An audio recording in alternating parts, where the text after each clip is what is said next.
அதிமுக முன்னாள் அமைச்சர் திரு தளவாய் சுந்தரம் அவர்கள் நம்மோடு இணைந்திருக்கிறார். சார், செங்கோட்டையன் இப்போது தன்னுடைய பதவியை ராஜினாமா செய்திருக்கிறார். அவர் தாவேகாவுக்கு போவதாக தகவல், எப்படி பார்க்குறீங்க?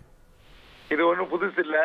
செங்கோட்டையன் கடந்த ஒரு வருட காலமாக கட்சிக்கு எதிராக, பொதுச் செயலாளருக்கு எதிராக சில செயல்பாட்டில் ஈடுபட்டு கொண்டிருக்கிறார்.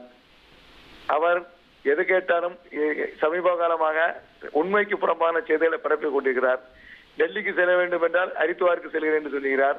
அதே போல் தேவையில்லாமல் பாரதிய ஜனதா கட்சி தான் என்னை தூதனுப்பேன் என்று சொன்னார். இது போன்ற தவறான கருத்துக்களை இவ்வளவு பெரிய மனிதன் சொல்லுவது என்று ஏற்றுக்கொள்ள முடியாத விஷயம்.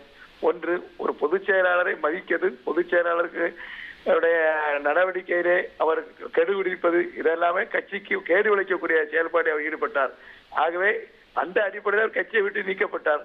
அவர் இப்பொழுது எந்த கட்சிக்கு போனாலும் எங்களுக்கு எந்த நஷ்டமும் கிடையாது, எந்த பாதிப்பும் கிடையாது. அனைத்து இந்திய அண்ணா திராவிட முன்னேற்ற கழகத்தை பொறுத்தவரை ஒரு சீனியர் மேன் கேட்டா எல்லாரும் எம்ஜிஆர் வந்தார், ஓகே ரைட்டு, அம்மாவால் வந்தார், ஓகே ரைட்டு, எடப்பாடியாரே வந்தார், அதையும் அவர் மறந்துவிடக்கூடாது.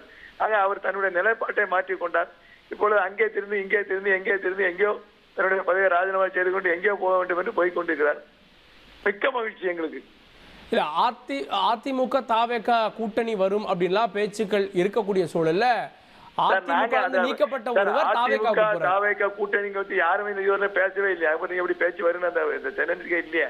அது பொதுச் செயலாளர் முடிவு பண்ணணும்.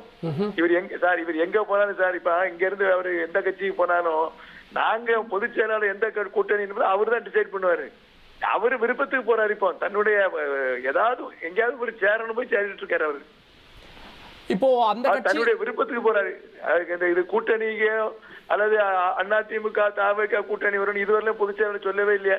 ஜனவரி மாசத்துல வரும் என்று சொல்லி மெகா கூட்டணி அமைப்பேன் என்று கூறியிருக்காரு. இந்த கட்சி அந்த கட்சி என்று கூறவில்லை. கட்சிகள் வரும் அப்படின்னு இருக்காரு. அவ்வளவுதான்.